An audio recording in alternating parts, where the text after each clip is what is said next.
my name's Ron Shell.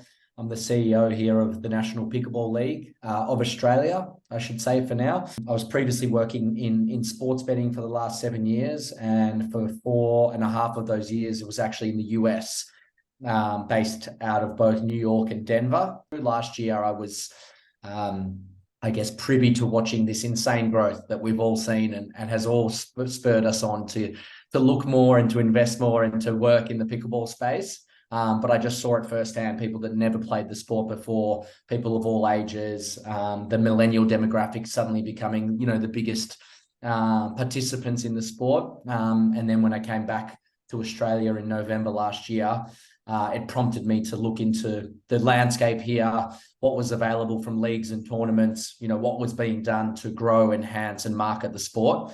And it led to the creation of the National Pickleball League earlier this year.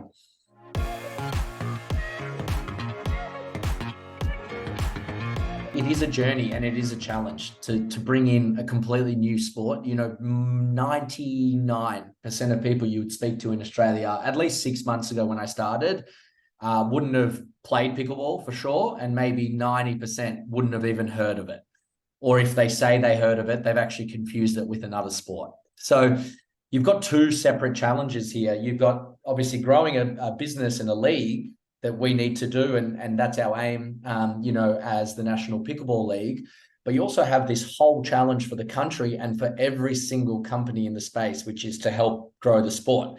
But you have to teach people the sport. You have to give them a place to play. You have to convince them to try this over other sports. You have to convince tennis lovers that, we're not telling you to give up tennis, and so all of it has been part of this really fun challenge. And the thing I'd say is that once we do get people onto a court and playing in our leagues, they're obsessed. It's amazing. You get even the skeptics that were dragged down by their girlfriends, or they thought that they would never like something that has a name like pickleball, or that was played on such a smaller court to what they're used to. They really, really like it as well. So while I say there is this huge challenge ahead and we're really invested in that, and that it's not as simple as being like, hey, everyone is just picking up pickleball tomorrow and everyone's coming down and playing immediately. When they do come down, we've had an amazing reception, and a lot of our sponsors and partners are seeing this future growth and seeing us following a trajectory maybe over the next 3 years that will finally match America's. And if we can get 1 million people playing the sport in Australia, that's still only 4% of the country. And right now, like I said, it's less than 0.5. So amazing reception, but let's not make no mistake, there's a huge challenge ahead. And it's not only for us, it's for the whole space to invest more time, energy, and marketing to get the sport where it needs to be in Australia for it to be a really viable industry.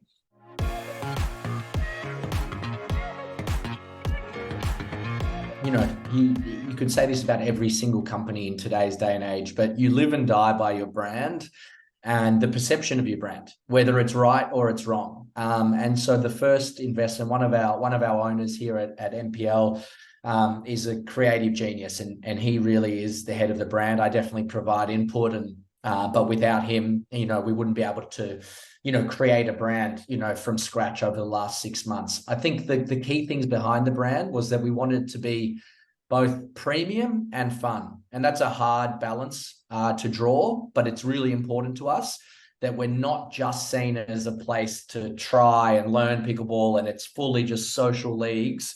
That is a part of our element, but we need it to also be premium and to be really high quality so that it attracts that professional, side of it as well. And, everything that we want to do to be seen as the forefront of pickleball in Australia. So green, I think in general, and, the play on the pickle and the branding is really important. There's a lot of, behavioral studies and psychology studies around green and the positivity that it draws to a brand. And you'll see in the future, a lot of our venues, our tournaments, they're just going to be scattered with our marketing, but everything is just variations of those green NPL colors. So I guess that was the thought behind the branding, is premium, fun, accessible, and really fun to be around, but also of the highest quality, and making sure that it seems really inviting as well, which suits the sport. So I think he's done an amazing job, and we've done a great job of pushing it out there, and that's only going to grow. So it's great that you asked that question, because there was so much thought put into it, because,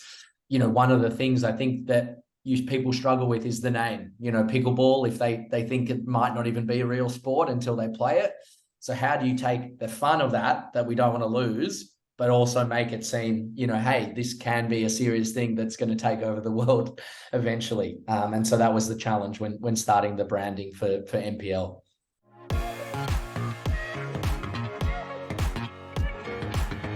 To be honest, I think the most exciting thing for me is these venues that we're going to invest in. I think, they can become so multifaceted, and they can become so much more than just building pickleball courts, because the visions we have for these venues are more like the super sites that combine event space, bars, restaurants, but then also have courts that are built properly for tournament play. So they're not just packed in, together, and, that those courts that some of us have played on where they're too close together, or there's something impacting actually playing, a proper game.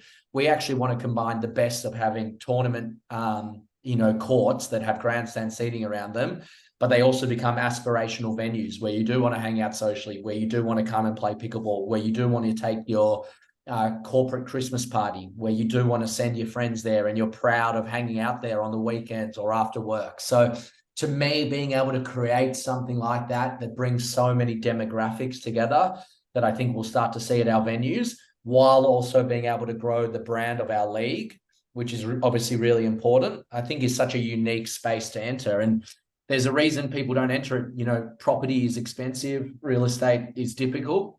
But we want to take that chance and bring, pickleball properly to the major cities. And we see as one of the major ways to do that is through these venues. So that's definitely what's the most exciting for me, and definitely probably our hardest challenge moving forward.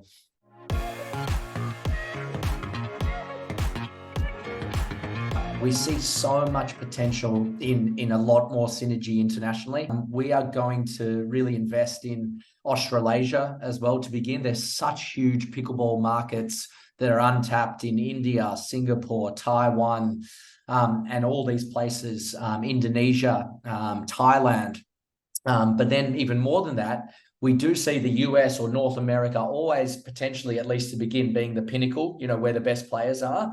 And we want to be able to feed our best players into those leagues. Our conversation's already international. And I see that being another way that you can fast forward growth in a country, is if you show that there are pathways to be part of the international ecosystem. And so that's really important for us, that we don't really narrow ourselves. We don't bite off more than we can chew to begin with. There's so much to do, but we always have a vision that we want to be part of international plans, and that hopefully we have players from Canada, from America, from India, from Thailand, from South America, all playing in various competitions around the world. And there's more collaboration there. So we've already started that journey and those conversations, and we're really excited to see where they go in 2024.